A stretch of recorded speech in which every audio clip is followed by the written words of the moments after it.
Welcome back to another episode of Wealth Within Reach. And I am very excited to come to you today. And we are talking all about my 2026 real estate market predictions. Oh my gosh, it'll be so juicy, so juicy. I want to encourage you, make sure you continue to listen until the end of the episode, because at the end, I'm going to be sharing one of the biggest wealth opportunities coming down the pipeline in 2026, and it may not be what you have thought. Okay, so be sure you stay to the end of the episode. So, before we jump into the episode, I have been hearing from lots of you who are in a place where you're like, man, I know that this real estate thing, it can work. I have a couple of properties. I'm trying to figure it out, but I'm not where I want to be. You are spending a lot of your time managing tenants, being a landlord, working with contractors, and busy in your own life. And you want to create systems, or maybe you're in a situation where you are so sick and tired of having to use all of your money to buy more properties. And you're like, I know something is missing. I just need to figure out what I need to do to continue to grow. If that is you, I'm very excited to announce I'm hosting a free class in January called The Biggest Roadblocks That Landlords Are Missing and How to Fix It. And I want to invite you to join my free class. During that time, I'm going to be covering, what's holding you back and stopping landlords from scaling. I'm going to be helping you create the systems that you need to actually help you to get your time back so that you can go out and find the deals that you need to find.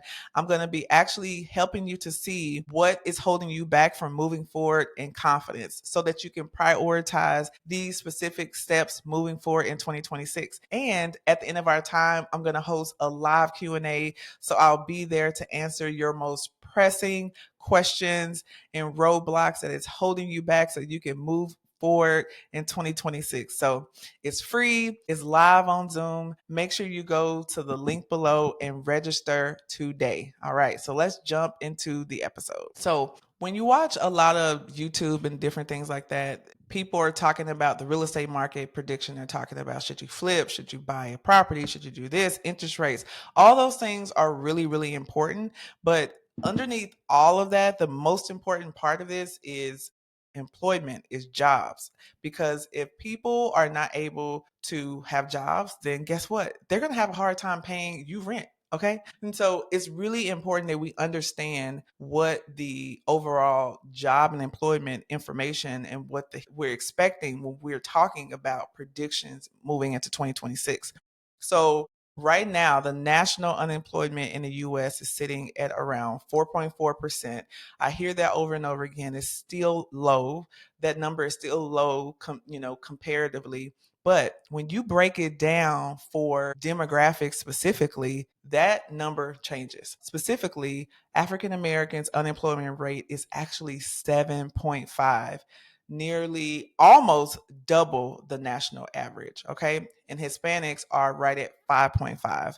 This is something that is really important because this affects loan approvals. Again, it affects people being able to pay your rent. It affects confidence and you being able to make big financial moves. So I don't want you to feel discouraged. I want you to stay with me because that information is going to set us up for some of the biggest opportunities that I think is going to be out there in 2026. All right. Here's my first prediction for 2026. I believe that there is going to be an opening for beginner investors. Okay. Here, let me tell you what I mean by that. So the market is cooling. So what that means is it's not a lot of real estate activity happening like it has been historically 2022, even 2023. So what that means is that buyers or beginner investors that have the financial means to get started or even just the credit to get started, you have a unique opportunity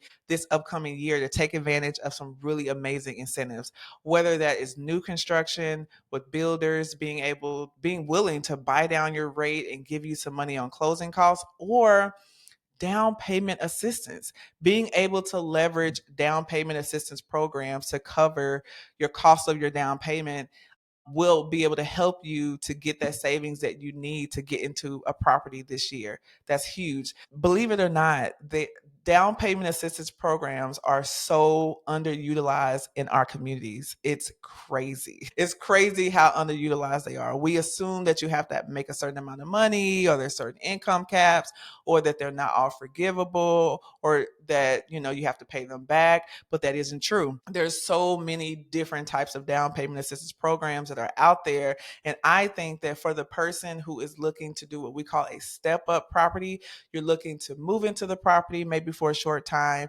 and then end up making that property a rental later. This is a great opportunity for you to be able to take advantage of these incentives, to be able to jump in, to create some equity, to leverage these programs and to get your first property and to potentially move out in 1 to 2 years and buy another one. All right. So, great opportunity for beginner investors looking forward moving into 2026. All right. Let's talk about prediction two. Prediction two is all about rent growth. Is rent growth going to go up? Is it going to go down? Is it going to stay the same? What are we predicting? I am predicting it's going to be pretty flat. It's going to be pretty stable. Maybe you may see some modest growth of around 3 to 4%. And I'm specifically talking about like single family homes. I still think from a multifamily standpoint, we still, in some areas, we have a lot of apartments that are still trying, like brand new apartments that are still trying to get filled. So I don't necessarily see a lot of growth on the multifamily side, but on the single family property side, you can anticipate a very modest growth, if any, around 3 to 4%. So, what does this mean? This means that you need to manage your property like a business. You need to manage your expenses accordingly, because if you don't, then you could end up being in negative cash flow. Okay. So it's really important that when you are even buying new properties, that you forecast more conservatively versus more aggressively from a rent standpoint. When you're looking to fill those vacancies, be more conservative. Look at rental comps on the lower end versus pushing it on the higher end to try to make the deal work, because don't be surprised if you have to do some rent drops in order to fill that vacancy. If you have someone that is in a property and you are getting ready to renew the lease, you may want to not increase the rent too much this year. Especially if you are already receiving a little bit on the higher end of what you can get in rental income right now. So that is my second prediction. I think that rental income is going to be flat, maybe increase just slightly a little bit, but not too much. All right, prediction number three. This is for the people who are interested in flipping properties. Flipping is not a bad deal. It's not, I don't suggest necessarily not flipping in this market. I just think you need to be very, very strategic. Because I mean, I have some goals that I want to do, and I would consider flipping in this market if it's the right property, if it's at the right price, and if it's the right type of renovation. Okay. And so you're like, what is that? What's the right? What's the, one of the things I'm looking at if I'm looking to potentially flip a property is I'm looking at, how many other properties are on the market in that area? How many are there a lot of properties that have been sitting for a really long time and they're not selling? That is an indication that that may not be a good market to flip in. And I'm talking about the geographic area, 1 to 2 miles away, or a specific neighborhood. If you see a lot of other homes on the market for sale and they're not selling, and they're at your targeted after repair value, or ARV, then there's a good chance that if you flip a property, it's going to do the same. And so that's really important. Anytime I'm looking to flip properties, I'm always looking at what has sold, what price did it sell at, how long was it. I'm looking at like 90 days or sooner. I'm looking at what type of condition did it sell, how long did it sell on the market. I am doing a deep dive. This is not the time to be a pioneer and to go and try to flip a property in an area that has never had a flip property before. Good luck, because even if you find a buyer, guess what? You still have to get an appraisal. That buyer has to get an appraisal, and the bank has to be willing to give you the money that you need to be able to sell it. Okay. So be careful. If you're flipping properties this year, it's really, really important that you are conservative with how much you think you can sell it for, that you really, really watch your cost. your cost of your renovation, your cost of your material. That is really, really important. You want to make sure you're strategic with the type of upgrades that you add. All of that is very important. I personally, if you are brand new, I don't suggest that you flip without having access to a mentor, because one wrong move can potentially eat up all of your profit for the entire project easily. So definitely suggest that you get a mentor if you are considering flipping a property and you're new this year. All right, prediction number 4. I believe that 2026 will be the year of skill-based income. All right. So it's no surprise we've been hearing more and more about layoffs and employers not replacing jobs, not hiring. I still think that people are absolutely hiring and hiring new people, and people are getting jobs every day, but we potentially may see more layoffs and more job instability in 2026. So what we're going to do? 2026 needs to be the year of turning your skills into income. Okay. Really, really important. Whether that is maybe you work in operations and you want to consider being a fractional COO, or maybe finance, you want to consider being a fractional CFO, or, turning your project management skills into being able to support small businesses. Whatever that is really, really important that you begin really having some real conversations with what skills do I have that I can potentially turn around and monetize if I need to. And honestly, I feel like you should do that anyways, even if your job is super stable and super good. And I feel like having one stream of income is absolutely a risk. Okay. Diversification is key. Diversification of income, diversification of investments is so key, because depending on one stream of income, you are risking it all. Okay. And so, what skills do you have that you could potentially turn into additional income? And what I love about this is always allowing your real estate investments to work on the back end while you are creating this new side hustle, business, etc. It could be a super powerful tool. I have a webinar that I teach very often called How to Become Work Optional Through Real Estate. And I share a story of a friend of mine who was laid off and used that layoff to actually, they used their to invest in a food truck that later turned into a restaurant. And now they have one of the most successful restaurants in their city. And it all started from a layoff. But what they did was they leveraged their skills and they turned it into income. And here's the even beautiful part about it: because they have real estate investments, they've never had to pay a mortgage. So they've been able to have the margin to be able to go all in on business, because real estate is actually taking care of their personal expenses. That's the power of being able to have, your real estate investing journey as you also are exploring various areas of entrepreneurship as well. All right. So that's my prediction number 4. Let's go into prediction number 5. All right. So, my final prediction, this is all about the challenges that I perceive that will take place in 2026. Again, rates are slowly coming down, if any, and so I'm not really expecting interest rates to drop significantly, which means that we will continue to have an affordability issue moving forward. Okay.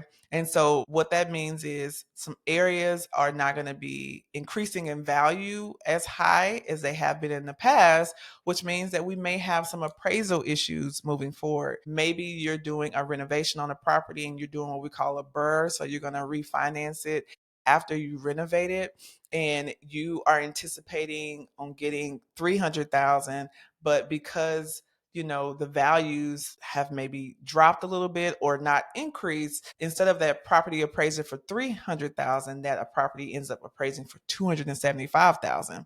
You need to plan for that. Okay. So that's something that's really important. Don't try to push the market, whether you're flipping, whether you're doing a refinance, whether you are leasing a property. This is not the market to try to push in most areas. You have some hot spots in the United States where you still have a more, the seller may still have more of the upper hand. If that's you, do you, boo. But if that's not you, we're not pushing. You can push, but you're going to be waiting. You're going to be having some issues. You're going to be having to come up with the difference. If you can't refinance because you projected it's going to be this amount, well, values are here. I'm telling you, appraisers are being more conservative, which means that it's going to be more, you're going to have to pull back more. So I want you to understand that moving forward. None of these challenges are blocking you from being able to invest in real estate.